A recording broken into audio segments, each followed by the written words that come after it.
Busca el capítulo 9 de Isaías, la página 700 de la Biblia Congregacional, capítulo 9 de Isaías. Vamos a estar leyendo solamente del versículo 1 al 7, pero la predicación va a ir desde el capítulo 7 de Isaías hasta un poco más de estos versículos. Tranquilos que trataré de que no sea muy largo. No lo prometo. Para no pecar contra el Señor. Isaías capítulo 9, versículo 1 dice: pero no habrá más melancolía para la que estaba en angustia. Como en tiempos pasados, él trató con desprecio a la tierra de Zabulón y a la tierra de Neftalí, pero después la hará gloriosa por el camino del mar al otro lado del Jordán, Galilea de los gentiles. El pueblo que andaba en tinieblas ha visto gran luz. A los que habitaban en tierra de sombra de muerte, la luz resplandeció sobre ellos. Multiplicaste la nación, aumentaste su alegría. Se alegran en tu presencia con la alegría de la cosecha, como se regocijan los hombres cuando se reparten el botín. Porque tú quebrarás el yugo de su carga, el báculo de sus hombros y la vara de su opresor, como en la batalla de Madián. Porque toda bota que calza al guerrero en el fragor de la batalla y el manto revolcado en sangre serán para quemar como combustible para el fuego. Porque un niño nos ha nacido, un hijo nos es dado, y la soberanía reposará sobre sus hombros, y se llamará su nombre admirable, consejero, Dios poderoso, Padre eterno, príncipe de paz. El aumento de su soberanía y de la paz no tendrán fin sobre el trono de David y sobre su reino, para afianzarlo y sostenerlo con el derecho y la justicia desde entonces y para siempre. El celo del Señor de los ejércitos hará esto. Hace unos años hicimos un documental en la otra iglesia. Y fuimos a preguntar a Plaza Las Américas, a diferentes lugares, qué significa la Navidad. Y si hacemos lo mismo hoy, yo creo que encontraremos la misma respuesta. Cada cual tenía una definición distinta de lo que significaba esta época. Y ayer le hablaba con mi esposa de que la realidad es que esta época es bien distinta a otras épocas del año. Estas últimas semanas del año es como el ambiente cambia, ¿no? Entre las luces, el bono de Navidad, los días libres, el frío, las festividades, como que crea un tipo de atmósfera distinta a la de marzo o a la de mayo. Ya estamos en finales, trabajando, hay mucho trabajo por hacer y como que no estamos en el mismo mood que estamos ahora. Y en general, cada cual se siente libre para definir lo que significa la Navidad para ellos. Y si yo te preguntase a ti, tú me dirás, pues la familia, comer, disfrutar, las parrandas, los regalos, Santa Claus, infinidad de definiciones de lo que significa la Navidad para cada uno. Pero si nosotros queremos ir realmente a la raíz o a qué realmente significa la Navidad, tenemos que venir a la palabra del Señor. Porque en ella nace lo que es realmente la Navidad. Y no quiero entrar en discusiones, Jesús no nació en diciembre, nació en abril. Hermanos, sabemos todo eso. El punto es si es provechoso o no aprovechar esta época para predicar de la única verdad que tiene la iglesia cristiana sobre el verdadero significado de la Navidad. Yo creo que sí. El punto es, mis hermanos, que la Navidad no comienza en nosotros ni hace unos años atrás. La Navidad realmente comenzó en Génesis 3:15. Mejor dicho, desde la eternidad pasada, cuando Dios, antes de que existiera todas las cosas, había determinado que Cristo vendría como hombre. Y a lo largo de los años esa promesa se fue desarrollando. Y lo que acabamos de leer es cómo en la historia de la redención Dios no había dado de baja esa promesa. Habían pasado años. Desde que Génesis 3:15, cuando Dios le promete a Adán y Eva dar una simiente que vendría a salvar al mundo, Pero Dios no se había olvidado su promesa, por eso leemos en Isaías 700 años de que Cristo viniera, esa promesa seguía vigente. Y como todo sermón, para que esté en su contexto, debo dar quizás un poco de contexto de lo que estaba pasando aquí para entender entonces esta profecía acerca de ese niño que nos es dado, que es Jesucristo. El libro del profeta Isaías, mis hermanos, es uno de los profetas mayor contenido en las Escrituras. Y él ejerce, Isaías, su ministerio en los años en donde el reino del norte estaba a punto de ser exiliado y el reino del sur mucho más adelante. Y resumiendo la historia bíblica, usted ha leído su Antiguo Testamento y si no lo ha leído, déjeme resumírselo. Dios dio una promesa de que vendría un Salvador, por lo tanto, escoge a una nación de donde vendría ese Salvador. Esa nación se llama Israel. Y como nación, Dios los escogió para que llevaran su nombre sobre toda la tierra, para que fueran sacerdotes entre las demás naciones y Dios. Y cuando vemos la historia en las Escrituras de esta nación, Dios le da una tierra, le da promesas de que viene un descendiente de la tribu de Judá. Por lo tanto, Dios rescata a este pueblo de Egipto. Ustedes saben esa historia. Con gran poder, le da su ley, los liberta de la esclavitud y los lleva a la tierra prometida. Y en esa tierra prometida vienen las 12 tribus de Israel y con el reinado de David se solidifica el reino, hacen conquista, hay paz sobre Jerusalén y parecía que David debe ser rey prometido, ese hombre que vendría a traer paz definitiva a la nación.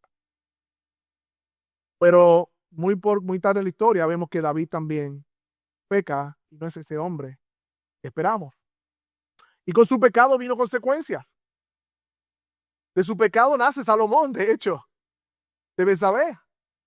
Y Salomón hereda el reino y Salomón tomó unas decisiones no muy buenas tampoco. Y los hijos de Salomón, uno de ellos toma el reino y se divide ese reino debido a que él endureció su reinado sobre Israel, imponiendo impuestos y diferentes cosas. El reino se divide. Entonces están las tribus del norte, que son 10, y las tribus del sur, que son 2. Estas tribus del norte se le llaman Israel o Efraín, estas tribus del sur se llaman Judá, donde está Jerusalén. Y es aquí donde nos encontramos, luego de la división de ese reino. Parecía que ya no había esperanza para este pueblo. Parecía que la promesa de redención ya no tendría vigencia. ¿Por qué? Bueno, el reino está dividido. No solamente dividido, sino también enemistado. Y en medio de esa crisis nacional de Israel, en medio de esa tormenta política que está viviendo, Dios trae profecías de esperanza para su pueblo. El profeta Isaías profetiza a ambos reinos para que se vuelvan a Dios. Pero ellos no escucharon a Dios y constantemente se iban tras otros ídolos, endurecieron sus corazones, abandonaron la ley. De hecho, vayan unas páginas más adelante, capítulo 6, más atrás, de capítulo 6 de Isaías. Cuando Isaías ve la visión gloriosa, hay una conversación trinitaria que dice, ¿y quién irá por nosotros? Capítulo 6, versículo 8, ¿a quién enviaré y quién irá por nosotros? Y Isaías responde, aquí estoy, envíame a mí. Y miren la misión de Isaías, lo que le dice, ve a este pueblo y dile a este pueblo, escuchen bien, pero no entiendan. Miren bien, pero no comprendan. Haz insensible el corazón de este pueblo, endurece sus oídos, nubla sus ojos, no sea que vea con sus ojos y oiga con sus oídos y entienda con su corazón y se arrepientan y sean curados. Entonces dije, ¿hasta cuándo, Señor, será esto, este endurecimiento de Israel? Y el Señor responde, hasta que las ciudades estén destruidas y sin habitantes, las casas sin gentes y la tierra completamente poblada. Hasta que el Señor haya alejado a los hombres y sean muchos los lugares abandonados en medio de la tierra. Pero aún quedará una 10ª parte de ella y esta volverá a ser consumida por el roble o la encina, cuyo tronco permanece cuando es cortado. Miente santa será su tronco. Miren el escenario de Isaías. Te pondré para predicar, pero ellos no van a escuchar. Y Isaías dice, ¿hasta dónde? ¿Hasta cuándo? Hasta que todo sea destruido. Pero una de las cosas más sorprendentes del libro de Isaías es que en medio de la rebelión de su pueblo y la pronunciación del juicio de Dios para su pueblo, encontramos unas profecías hermosas de esperanza para la nación. En este tiempo, Dios usó a los profetas para recordarle al pueblo que a pesar de su rebelión, a pesar del gran juicio que iban a atravesar, todavía había una promesa que se debía cumplir y se iba a cumplir. Dios traería al Salvador del mundo y su plan no iba a ser estorbado por su rebelión y por su pecado y por su falta de arrepentimiento. Dios sería fiel a su promesa. Hay esperanza. Por eso quiero que veamos hoy, mis hermanos, Él es nuestra esperanza. Y veamos en esto la promesa de la Navidad de que el niño vendría. Cristo, nuestra esperanza. Y veremos tres cosas. En primer lugar, veremos la señal de Dios. Esto está en Isaías capítulo 7 al 8. Veremos la promesa en medio del juicio. Isaías 8 hasta el 9. Entonces veremos al Hijo que nos es dado. Isaías capítulo. Ahora voy a comenzar a predicar. Si usted no tenía contexto, tenía que darle el contexto para que entonces poder empezar a predicar. Así que empiece a contar desde ahora. Vemos en primer lugar, mi hermano, la señal de Dios. ¿Por qué el contexto es importante? Bueno, porque si usted pasa por ahí y escucha a alguien hablando y dice, mira, yo creo que vamos a matarlo. Y usted se asusta y de momento pasa de nuevo, pero vamos a matarlo hoy. Y se va asustado y llama a la policía, mira, unas personas que están planificando un asesinato, y cuando habla con la persona, no, es que vamos a matar a la cucaracha que se entró al cuarto. Pero usted no se enteró porque no estaba en la conversación, por eso el contexto es importante. Y eso es lo que vamos a hacer ahora. Entramos al contexto y el punto es que tenemos que saber lo que está sucediendo aquí para que se hiciera la promesa de este hijo que es nacido. ¿Qué estaba sucediendo? Pues mis hermanos, básicamente, el reino de Israel hizo una alianza con un pueblo pagano llamado Siria. Vayan al capítulo 7. Recuerden que Israel es el reino del norte, donde están las 10 tribus. Este pueblo hizo una alianza con los sirios, que es Aram, el rey de Aram, para invadir el reino del sur, que es Judá, donde está Jerusalén. Y eso lo vemos en el capítulo 7, versículo 1. Y aconteció que los días de Acaz, hijo de Jotán, hijo de Usías, o sea, es el nieto del rey Usías, rey de Judá, huyó Resín, rey de Aram, ese es Siria, con Peca, hijo de Remalías, hijo de rey de Israel, a Jerusalén para combatir contra ella. Ahí está el contexto.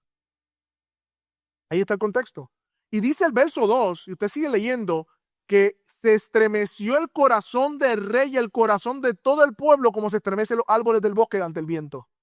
Es decir, el rey de Judá tembló de miedo y la nación completa también tembló de miedo.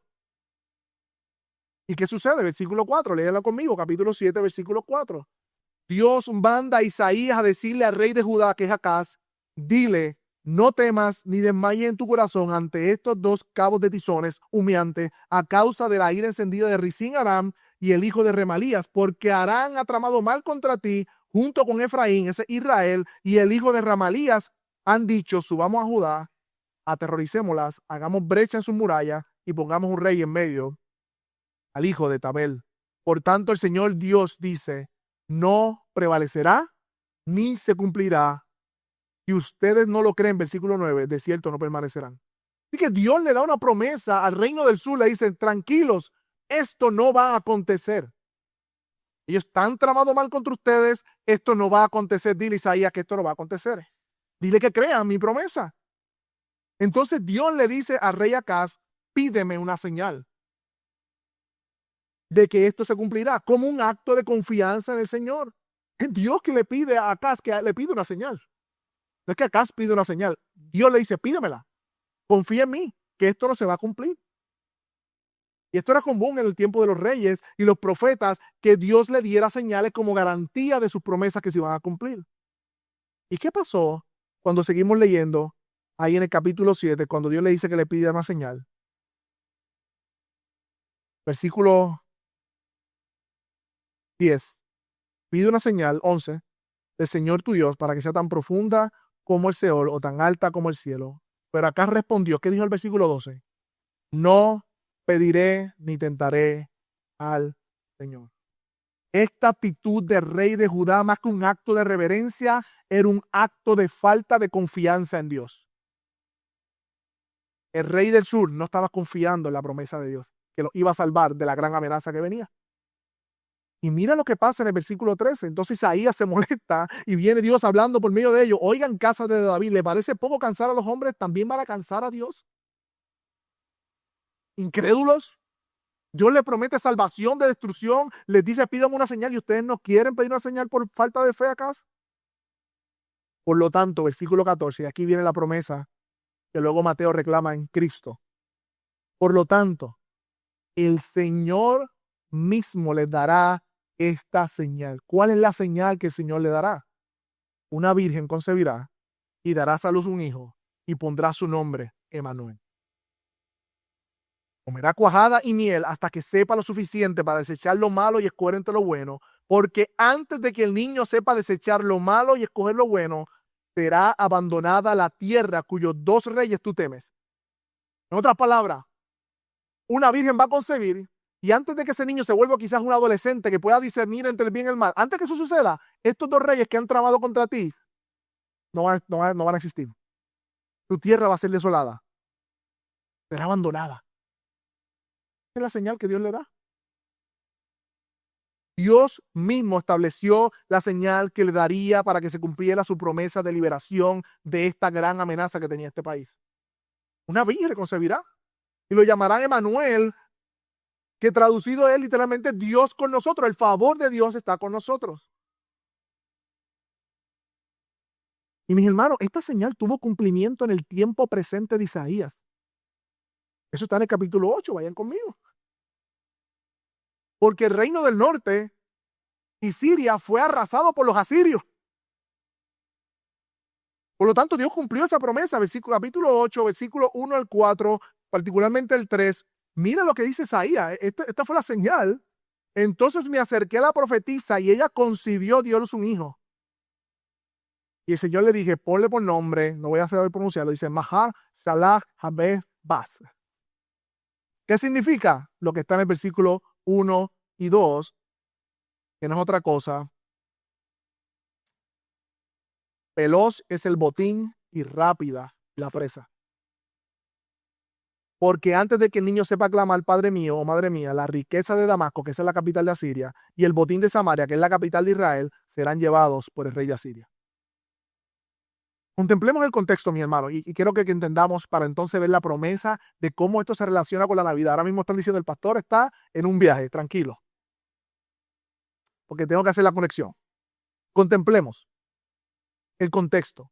El reino del sur, que es Judá, de donde proviene el Salvador, de la tribu de Judá, estaba bajo amenaza debido a que Israel y Siria se habían juntado para invadirlo y no había esperanza para ellos. Ante este panorama, Dios, por medio del profeta, a estas dos naciones le dice, no lo van a lograr, yo les voy a dar una promesa, invita a creer a Judá, pídame la señal. Judá no creyó, Acaz no creyó, pero Dios le dijo, yo voy a dar esa señal. En su gracia infinita, ni siquiera ejercieron fe, no, yo lo voy a hacer por encima de su fe. En otras palabras, ustedes están en serios problemas, yo les prometo la salvación, ustedes no ejercen fe en mí, pero yo mismo estableceré una señal de que esta palabra se cumplirá. Mi salvación viene y esta es la señal, una virgen concebirá, y antes de que ese niño sea un adolescente, que sepa discernir entre el bien y el mal, estas dos naciones dejarán de existir.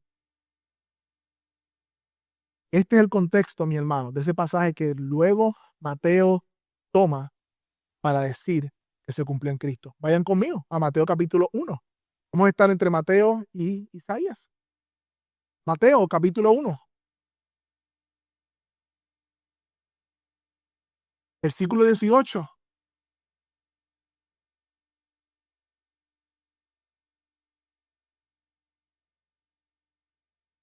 Luego que Mateo nos da la genealogía que nos conecta a Cristo con el hijo de David y con Abraham, donde viene la promesa del Salvador, mira lo que dice en el versículo 18.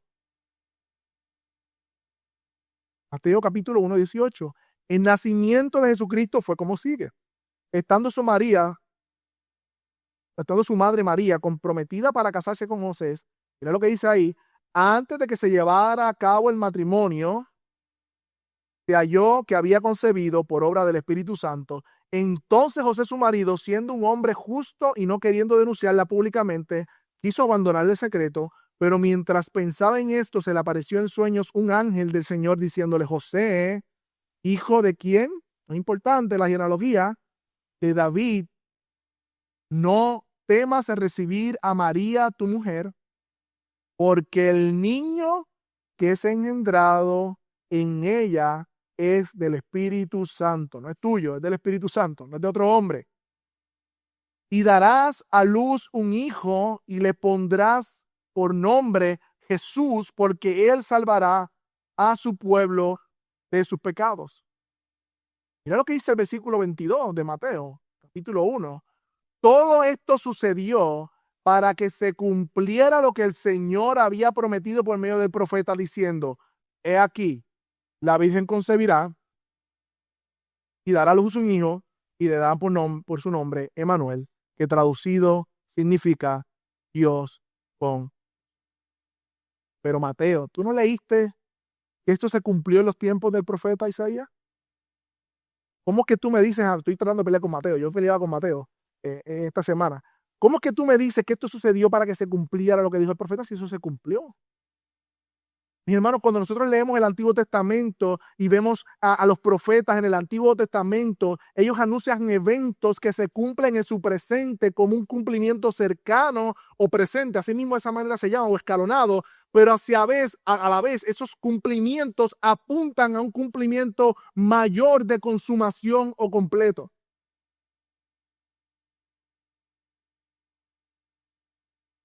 Este es el cumplimiento pleno de la profecía de Isaías que una virgen concebirá.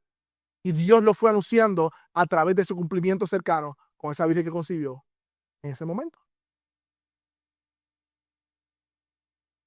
Porque la revelación de las Escrituras es progresiva y aún los profetas conocían cosas ciertas de Dios y eran inspirados por el Espíritu de Dios, pero los misterios del plan redentor completamente ellos no lo conocían. De hecho, decía Pedro que ellos miraban al pasado tratando de ver quién sería el Cristo. Ellos no tenían el pleno conocimiento de la historia de la redención como tú y yo lo tenemos hoy. Por eso Cristo dice cuando Juan el Bautista muere, dice: no hay nada más grande que él, pero en el reino de los cielos cualquiera es más grande que él, porque tiene mayor revelación del plan redentor.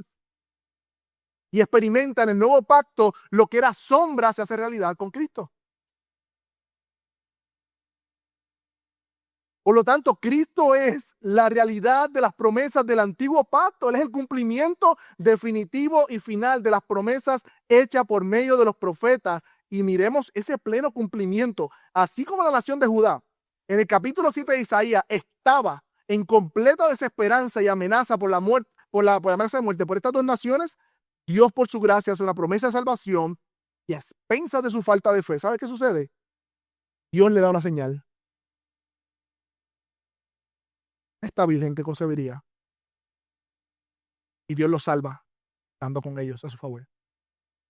Pero ahora, mis hermanos, en el cumplimiento verdadero o pleno de lo que tipificaba esa profecía, se cumple realmente en Cristo, como dice Mateo. Igualmente hay un pueblo en desesperanza. ¿Quién es ese pueblo en desesperanza? Todos aquellos que están en enemistad con Dios. Hay desesperanza, hay condenación de muerte por sus pecados. El enemigo no es una nación, el enemigo es Dios mismo. Y en este cumplimiento pleno, Dios dio una señal de gracia a favor de ese pueblo que está en oscuridad. Y es Cristo mismo, la luz de las naciones. Y por lo tanto, esa virgen que concibió, esa es María, que por obra del Espíritu Santo y no de la carne como Isaías, ese niño vendría no solamente a salvarnos de una nación, no solamente a salvarnos de una amenaza política, sino a salvarnos de nuestros pecados.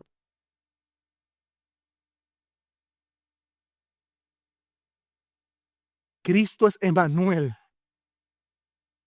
Porque no simplemente como en el Antiguo Testamento estaba a favor o con ellos, sino que se encarnó como hombre y caminó entre nosotros, como dice Juan. Dios con nosotros.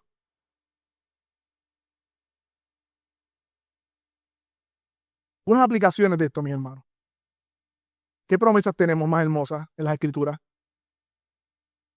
Dios con, podemos decir, Emmanuel. Podemos estar confiados de que Dios está con nosotros. Y especialmente Mateo es hermoso, porque Mateo nos deja claro desde el comienzo del Evangelio, diciéndonos Emmanuel, pero al final del Evangelio de Mateo también dice: y he aquí yo estoy con quién, con vosotros, ¿hasta cuándo? Al fin. Mateo comienza Dios con nosotros, Mateo termina Dios con nosotros. Mi hermano y mi hermana, no creas la mentira del diablo que Dios te ha abandonado, no te escucha, estás solo y que no conoce de tu vida, que está alejado de ti, que no está contigo. La Biblia promete su presencia en los momentos más oscuros de nuestra vida y en los momentos más hermosos de nuestra vida. Él no abandona su obra y lo que comenzó lo va a terminar. Él ha prometido estar con nosotros. Él es Emmanuel. Dios no nos salvó desde un sillón del cielo. Él se bajó y vino a habitar con nosotros. No tenía que hacer eso. Pero Él es Emmanuel. Dios con nosotros. Y yo no sé si pueden ver el paralelismo de los contextos. Dios promete su presencia particularmente en medio de las malas noticias. Acaz recibió malas noticias, el pueblo se estremeció junto con él, pero ese fue el contexto en que Dios prometió estar con ellos. Por eso hoy, iglesia, Dios te invita a confiar en medio de las malas noticias.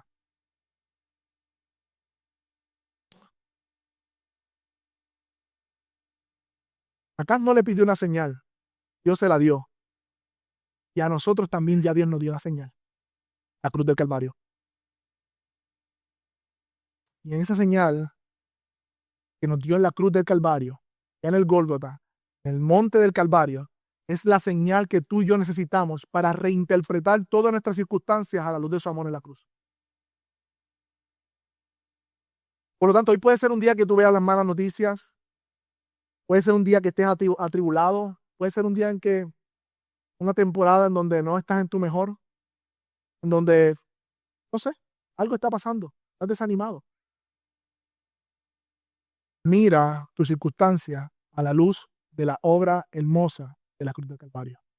Allí Cristo habló, Dios habló y dijo, te amo con amor eterno, eres mío. No permitas que tus circunstancias interpreten el amor de Dios, sino que la cruz interprete tus circunstancias. De hecho, y una última aplicación de esto, celebrar la Navidad, no estoy terminando, hace solo sentido real para aquellos que están en paz con Dios. El anuncio del ángel a José fue que Jesús es el cumplimiento pleno de la promesa de Emmanuel, Dios con nosotros. Entonces, todos los que están en Cristo, es decir, aquellos que han creído la promesa de salvación y se han arrepentido, pueden realmente celebrar el verdadero sentido de la Navidad. Solamente ellos. Por eso hay esperanza para ti hoy. Hay esperanza. Porque esa misma buena noticia a favor de Dios está disponible hoy por medio de la predicación del Evangelio. Y si aún no has venido a Cristo en arrepentimiento y fe, Dios te llama a venir en arrepentimiento y fe para que experimente lo que es paz con Dios.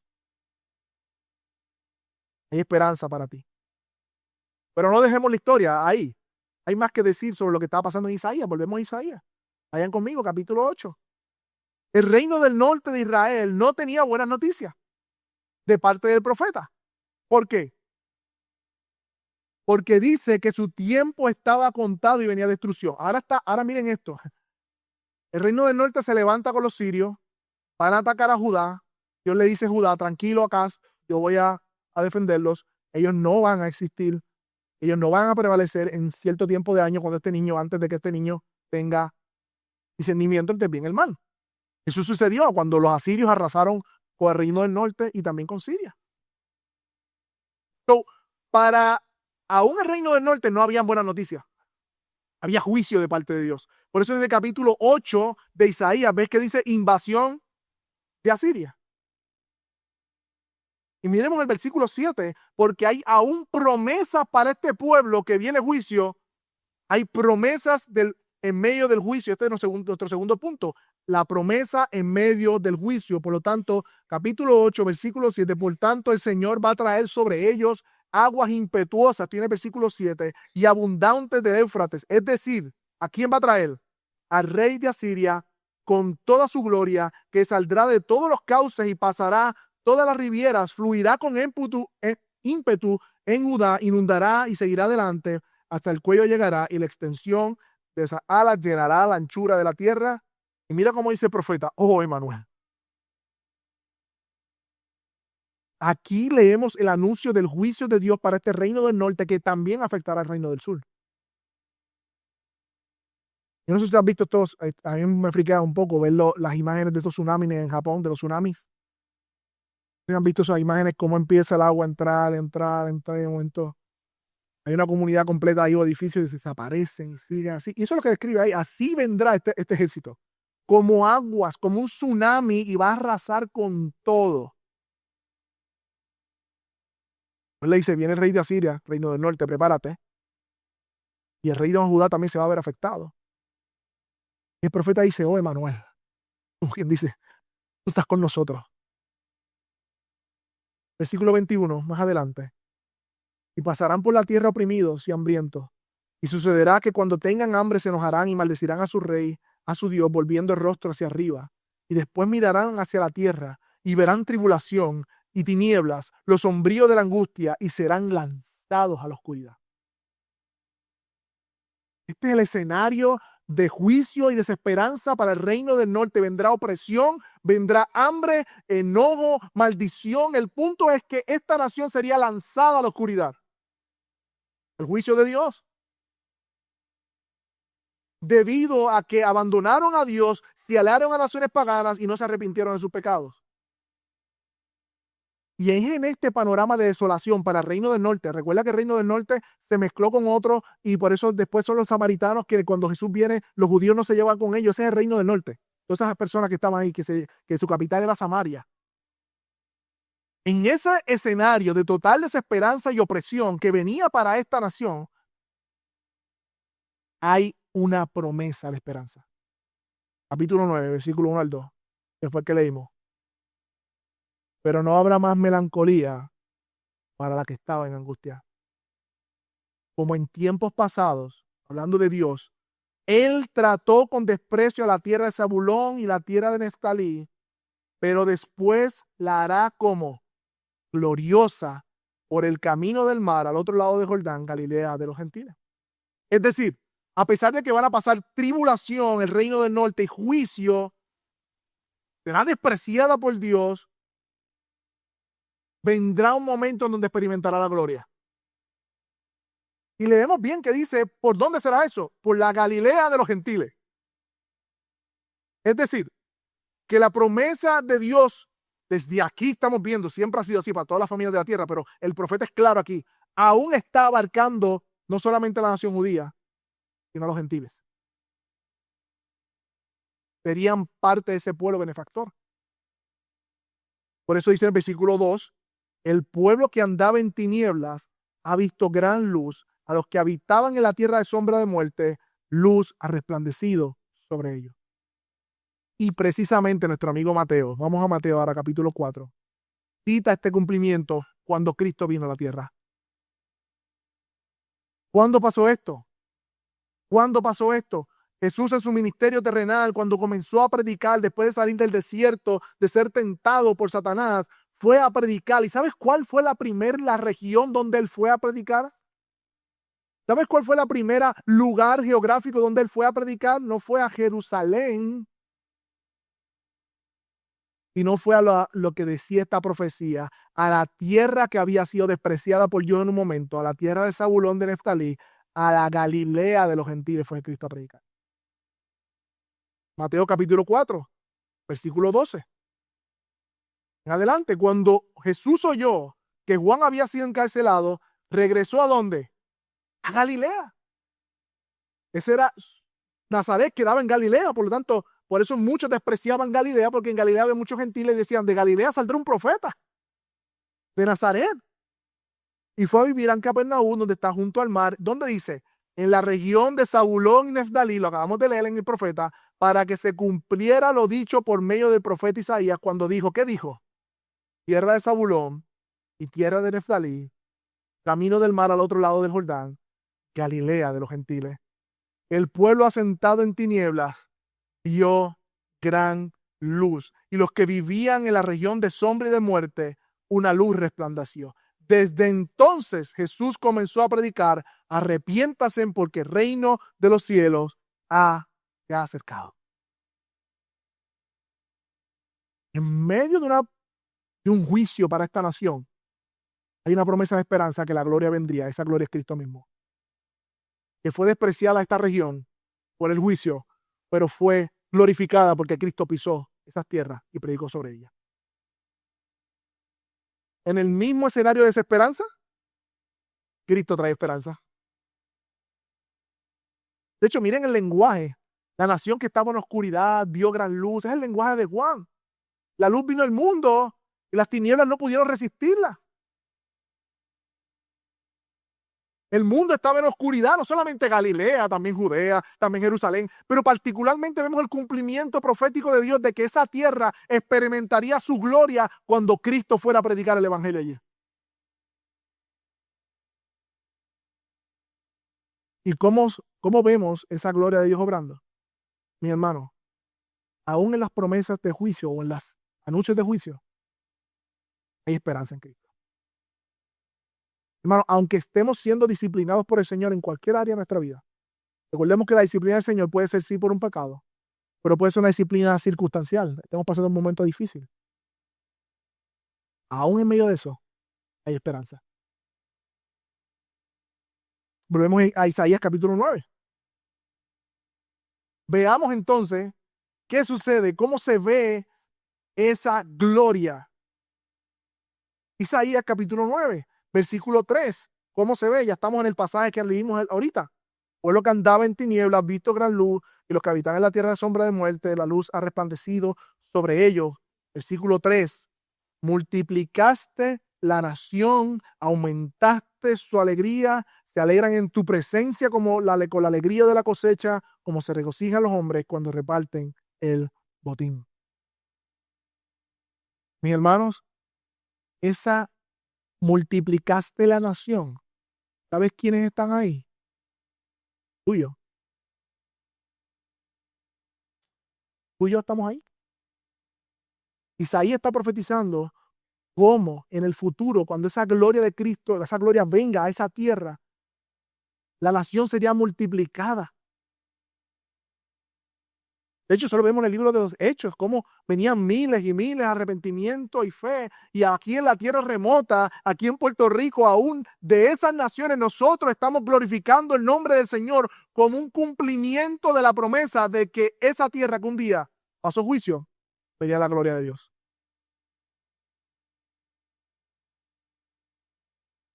Mi hermano, esto fue mucho antes que Cristo viniera, 700 años aproximadamente antes. Y Dios contempla que la nación aumentaría. Habla de una nación, no de dos. Este cumplimiento lo vemos claramente. Cómo Dios une judíos y gentiles como un solo pueblo. En el plan redentor estábamos tú y yo. Y eso nos da esperanza. Por eso celebramos la Navidad. Y algunas señales de esa restauración, mi hermano. Bueno, lo primero, vimos ese aumento de restauración. Vimos a la gente viniendo a Cristo. Vemos que aumentará la nación. Pero no solamente la nación, sino que aumento de alegría. O sea, cuando la luz llega a una nación, a una vida en particular, aumenta la alegría porque por primera vez vemos con claridad la salvación que Cristo nos da. Por eso nos dice: se alegrarán delante de ti porque tenemos verdadera salvación en Cristo. Yo me pregunto, amigo que estás aquí, ¿tú has experimentado verdadera alegría? ¿O puedes describir tu vida como un aborrecimiento hipócrita? Yo esta semana pasada estuve en un sitio y veía a esta mujer muy, muy deprimida. Realmente estaba bien deprimida. Por lo menos eso parecía. Sola, con un teléfono, cara bien triste, en una esquina sola, a fumar. Pero había un atardecer, yo estaba allí con Yamaira y Osana. Estábamos allí, era como una costa, una playa. Esta mujer comienza a tirarse selfies. Subía y lo miraba, sola, allí. Volvía y tiraba, pues estaba toda aborrecida. Y decía: así vive el mundo. Así vivimos. un aborrecimiento hipócrita porque le damos a la cara a la gente que estamos bien, de que el mundo, de que estoy disfrutando la vida, de que estoy feliz. Mira aquí en Facebook, mira aquí en Instagram, todo eso es mentira, mis hermanos. Nunca una foto va a retratar la realidad de lo que realmente vivimos. Y ella se estaba creyendo esa mentira virtual y parecía que su vida era eso. No conozco a esa mujer, pero al ver esto me llamó la atención de que así es que vive el mundo. No han experimentado el gozo de la salvación que solamente Cristo puede proveer. Y no estoy diciendo que los cristianos pasemos por tiempos difíciles, que estemos tristes en algún momento, pero hay un gozo que nadie nos puede quitar, aún en medio de las aflicciones. Mi pregunta a ti, amigo que nos visita, ¿tú eres uno de ellos? ¿Tú has experimentado realmente ese sentido pleno de gozo y satisfacción en tu vida o estás aparentando ser alguien que tú no eres? Es una buena pregunta para hacerte. No te engañes. Tu vida en las redes no es tu vida real. Y tú lo sabes. Los artefactos y la tecnología nos hacen creer esas mentiras. No tiene que ser así porque Cristo ha traído su luz por medio de la esperanza que tenemos en Él porque Él es Dios, hermano, Él está con nosotros. De hecho, cuando llega esa luz, también restaura y quiebra el yugo. Dice el mismo pasaje en el versículo 4, porque tú quebrarás el yugo de su carga, hablando de cuando Cristo vendría a predicar. Es lo mismo que dice, vendré a liberar a los oprimidos, a los esclavos, el báculo de sus hombros, la vara de su opresor, como en la batalla de Madián. El yugo era una pieza pesada de madera que se ponía sobre los animales para que araran la tierra y no se desviaran. Es como ese peso. Y el yugo es descrito en el Nuevo Testamento como el pecado, como el principio del pecado, como la esclavitud del pecado. Pero cuando llega la luz a nuestra vida, dice el texto que Él quiebra el yugo. Por primera vez eres libre de la opresión del pecado para obedecer a Dios. Y no tienes que responder a las demandas pecaminosas de tu propio cuerpo o del mundo porque tienes verdadera libertad en Cristo Jesús. Y aquí se profetiza que eso es lo que haría en el futuro, en esa tierra, por medio de la predicación de Cristo. A los gentiles que somos tú y yo. Y eso es lo que hace Cristo cuando llega a nuestra vida. Es mi pregunta también para ti. ¿Y tú has experimentado esa verdadera libertad en Cristo? Y a la iglesia, tú eres libre del pecado. Y el pecado nos engaña. Y el pecado se cree nuestro amo. Y el pecado puede avanzar en nuestra vida porque se lo hemos permitido, nos hemos descuidado de las disciplinas espirituales, nos hemos descuidado de lo que Dios nos llama a hacer para cuidarnos del pecado y de caer en tentación, y el diablo se aprovecha y la carne se aprovecha y adelanta algunos pasos en nuestra vida y de momento sentimos que estamos esclavizados al pecado, pero es una mentira. Aquellos que han creído en Cristo han sido libertados del pecado. Por lo tanto, podemos obedecer a Dios y renunciar al pecado. Porque Él ha quebrado el báculo, el yugo, la vara del opresor. Y es en medio de esa promesa de salvación, mi hermano, y de restauración, que Dios le hace al reino del norte. Recuerda que este es el reino que va a arrasar con el reino del sur, que Dios le dijo que no va a arrasar, y que vienen los asirios y los van a llevar todo, y Dios le da una promesa a ellos también. Yo no sé cómo gente ve un Dios de ira en el Antiguo Testamento. Gracia sobre gracia sobre gracia, contra gente que iba a otros dioses, contra gente, con gente que despreciaba, que no creían en Él. Eso es gracia. Y es en este contexto entonces que nos dice por medio de quién Dios va a hacer eso. Y ahí es que vemos que un hijo nos es dado, en el último punto. Un hijo nos es dado, versículo 6. Porque un niño nos ha nacido, un hijo nos es dado. ¿Por medio de quién va a pasar todo esto? Bueno, aquí está el profeta diciendo, bueno, un hijo nos es dado, un niño nos ha nacido. Y la soberanía reposará sobre sus hombros. Y se llamará su nombre admirable, consejero, Dios poderoso, Padre eterno, príncipe de paz. El aumento de su soberanía y de la paz no tendrá fin sobre el trono de David y sobre su reino, para afianzarlo, sostenerlo con el derecho y la justicia desde entonces y para siempre. El celo del Señor de los ejércitos hará esto. No va a cambiar de parecer. Vemos el contexto, hermano.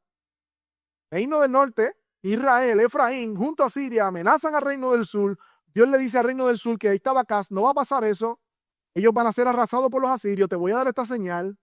Luego Dios les anuncia a los reinos del norte, esto es lo que te va a pasar, vienen los asirios, te van a destruir, viene desolación, pero hay esperanza para ti, porque hay una promesa. Esta tierra que sufre verá la gloria que será Cristo. Pero en medio de esa esperanza y promesa, ahora nos va a decir quién es el que viene. Un niño nos ha nacido. En primer lugar nos dice que es un niño, o un hijo nos es dado. Es un niño porque el profeta inspirado por el Espíritu Santo habla de un niño y no es casualidad porque esto conecta con el capítulo 7 cuando dijo, una virgen concebirá. Está conectado con la profecía de la una virgen concebirá, que vimos su cumplimiento pleno en Mateo. Pero también hace un eco a la promesa de Eva cuando le dice a la serpiente que de la simiente de la mujer vendrá uno que aplastará la cabeza. Pero también hace conexión con la promesa a Abraham, que le dice que en tu simiente serán benditas todas las familias de la tierra. Pero también hace conexión con David cuando le dice, tu hijo heredará el trono para siempre. Y no era Salomón. Esta es la promesa de que Dios traería a un hombre y que nacería de una mujer para restaurar todas las cosas. Es la promesa del Antiguo Testamento. Viene de una mujer, un hijo, un niño nos ha nacido, un hijo nos es dado. Pero ¿cómo puede un niño traer gozo? Bueno, este niño no es cualquier niño. Es Dios encarnado. Ahorita cantamos en un campo de Belén y oye el llanto de un bebé. Hermano, Dios llorando en un pesebre. Yo no sé cómo usted puede calcular eso en su mente. No me explota la cabeza. Pero Dios vino y se encarnó y pasó todo el proceso de lo que pasan los hombres. Como un niño también lloró en un pesebre. Un niño nos ha nacido. Un hijo nos es dado. Y por eso celebramos Navidad. ¿Qué es la Navidad entonces? La Navidad celebramos el cumplimiento de la promesa que Dios dijo que enviaría a un hijo. Y aquí vemos en Isaías, a mitad del plan redentor desde el Antiguo Testamento, diciendo, eso no se ha caído, eso viene. Y cuando leemos el Nuevo Testamento y vemos a Mateo diciendo, para que se cumpliera lo dicho por el profeta, ese es el cumplimiento profético de que Dios trajo a ese hijo, Cristo. Y eso es lo que celebramos en Navidad. Dios es fiel a sus promesas. Cristo vino. El hijo nos es dado. 700 años antes de Cristo estaba esta profecía. 2000 años después estamos mirando a ese momento, mis hermanos. Las palabras de este pasaje hablan por ellas mismas. Los creyentes encuentran consuelo en la misericordia de Dios que nos envió a su Hijo para que creamos en Él y tengamos vida eterna. En segundo lugar, no solamente un hijo nos es dado, sino que este hijo dice que tendrá el principado de algunas versiones o la soberanía sobre su hombro. O sea, este hijo, este niño que nos es dado, tendrá el poder del cielo y de la tierra para gobernar, proteger, sostener y controlar todas las cosas. Cuando Jesús se va de la tierra, antes de irse, le dice a sus discípulos, toda potestad le ha sido dada, ¿dónde? Cielos y la tierra. Pero no es el único pasaje. Mateo 11:27, todas las cosas me fueron entregadas por su Padre. Lucas 1:32 al 33, cuando anuncian los ángeles, Él reinará por siempre y su reino no tendrá fin. Juan 3:35, Jesús le dice, mi Padre ama al Hijo y me ha dado entregado todas las cosas en mi mano. Juan 5:22 al 23 dice que el Hijo ejerce juicio universal. Juan 13 dice que antes de que ocurriera la traición, dice, como todas las cosas habían sido puestas en su mano, Él tomó entonces y lavó los pies de sus discípulos. Colosenses 1, hermoso pasaje. Dice que Él es el primogénito entre los muertos para que en todo tenga preeminencia, aún de los muertos. Colosenses 2 dice que es la cabeza de todo principado y potestad. Hebreo 1, ustedes lo leyeron, lo han memorizado, a quien constituyó heredero de todo y sustenta el universo. Efesios 1, la cabeza de la iglesia. 1 Corintios 12, 15, 25 al 28, Él reina hasta que todos los enemigos sean puestos por estado de sus pies. Y Romanos 14:9, hay muchos más. Él es Señor de los vivos y de los muertos. Mi hermano, el Nuevo Testamento afirma unánimemente que Jesucristo posee toda autoridad creadora, redentora, judicial, de todas las cosas. No es que Cristo reinará, que Cristo reina. Él tiene toda potestad. Y la expansión de su reino es por medio de la predicación del evangelio. Y las embajadas de su reino son las iglesias. Y los colaboradores con su reino somos tú y yo. Por lo tanto, la soberanía reposa sobre sus hombros. Esto tuvo cumplimiento cuando Cristo vino como hombre. En tercer lugar, se llamará su nombre admirable consejero. Mucho más rápido. Este niño no necesitará consejo. Este hombre necesitará consejo porque él posee toda la sabiduría de Dios. Y lo vemos en el Nuevo Testamento hablando las escrituras. Él conoce todas las cosas. Su sabiduría es infinita. En cuarto lugar dice que será Dios poderoso, Dios fuerte. Dice un comentarista, si existe alguna duda de que ese niño era Dios, aquí se fue. Jesucristo es Dios, porque ese hijo que nos es dado es Dios fuerte. En quinto lugar dice Padre eterno. No se confunda, mis hermanos, no es que el hijo se convierta en padre, sino que en su oficio como redentor viene a traer hijos para la gloria de su padre. Por lo tanto, se convierte en un Padre eterno, donde eternamente está trayendo hijos por medio de su obra del Evangelio y la cruz del Calvario para el Padre. Padre eterno. Y por último, príncipe de paz. Su paz está vinculada a su obra de redención. Es decir, Él satisfizo la ira de Dios en la cruz del Calvario. Por lo tanto, podemos tener paz con Dios. Terminando, mis hermanos. Ahora sí estoy terminando.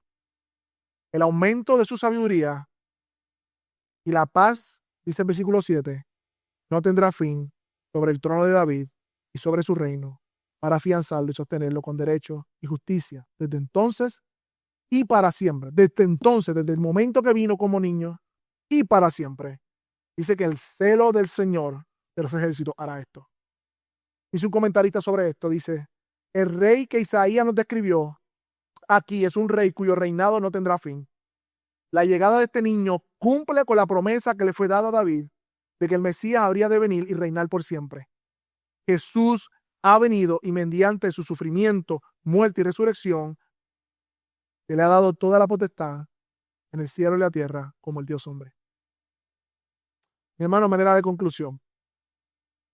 Lamentablemente, aun cuando el profeta le dijo esto a esta nación, esta promesa cayó con oídos sordos. Si seguimos leyendo, este pueblo siguió siendo rebelde. El ministerio de Isaías era eso, endurece sus oídos, su corazón, cuando predique no te van a escuchar. Dios envió al profeta para que no lo escuchen. Y espero que nunca me den ese ministerio a mí. ¿Te imaginas tú predicar por años y años y ninguno se convierta, ninguno venga a Cristo, no haya crecimiento, nadie escucha? Ese fue el ministerio de Isaías. Este pueblo no escuchó, no se arrepintió. Y yo te digo aquí, visita que estás aquí, que no suceda así contigo. Porque cuando alguien desprecia el evangelio, la buena noticia, la misericordia y las bendiciones de Dios, solamente queda la ley y su terrible castigo. Hay dos tipos de personas. Los que están en Cristo y van a ser juzgados por medio de la vida de Cristo, justicia, y los que están sin Cristo van a ser juzgados por medio de la ley. ¿Y sabes qué? Los que están sin Cristo y van a ser juzgados por la ley son culpables y condenados, porque nadie cumple la ley de Dios. O eres justificado o eres condenado. Hay dos tipos de personas sobre el mundo. Oh, ¿cómo puedo ser eso justificado? Ven en arrepentimiento y fe. Confía en el Señor Jesucristo y en su obra. Que es su promesa. No hagas como esta nación. No endurezcas tu corazón, sino ríndete a Él. Para que verdaderamente celebres la Navidad. Y que cuando cantes al mundo paz, realmente sea una canción de al mundo paz. Para que en ti haya verdaderamente una santa noche. Hay esperanza, porque esta es la promesa de la Navidad. En la Navidad celebramos que Dios envió a ese Hijo prometido, Cristo nació y con Él la esperanza, la luz y la nueva vida para todo aquel que cree en Él.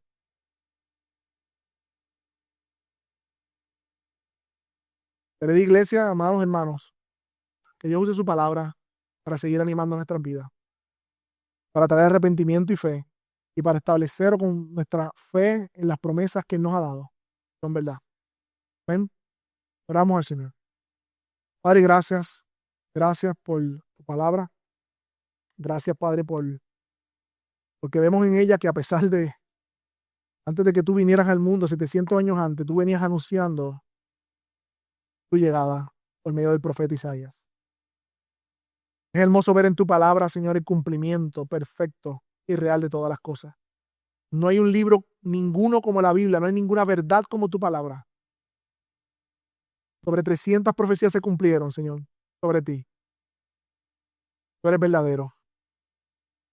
Padre, que nosotros y cada uno de los que estamos aquí, hemos venido en Cristo a arrepentimiento y fe, podamos hoy, Señor, decir, mi vida es Cristo. Ese que nació en Belén, ese es mi Señor. Y vivir en adoración a esa gran promesa que recibimos. Pero aquellos que aún no te conocen, Señor, te ruego, Señor, que ellos puedan decir hoy, mi vida es Cristo. Tengo esperanza en Él. Que por primera vez puedan celebrar la Navidad, Señor, con el verdadero sentido de la Navidad. Que no son fiestas, Señor, que no son regalos, no es ni siquiera compartir en familia. Navidad es que tú cumpliste tu promesa de enviar a tu Hijo amado.